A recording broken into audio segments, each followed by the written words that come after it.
ഞങ്ങളിവിടെ സ്വൈര്യമായിട്ട് 10-15 വർഷമായിട്ട് ജീവിച്ചുകൊണ്ടിരുന്നതാണ്. അന്നൊന്നും ആരും ഒന്നും പറഞ്ഞിട്ടില്ല. ഞാനും അവളും കൂടെ പറമ്പിലിറങ്ങി പണിയും. അവളുടെ ഒപ്പം ഞാനും ഉണ്ട്. അടുക്കളയിലെ പണിയിൽ അവൾ തന്നെ ചെയ്യും.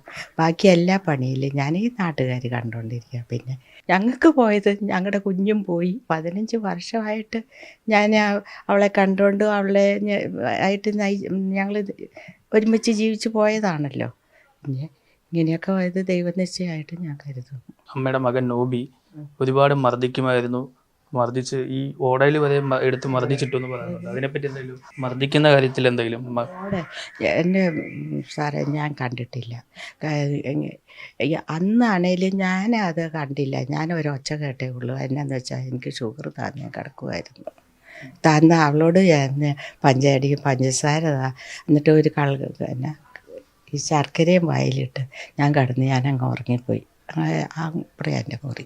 അതുകൊണ്ട് ഞാൻ അതിനെപ്പറ്റി എനിക്ക് വ്യക്തമായിട്ട് പറയാൻ അറിയത്തില്ല.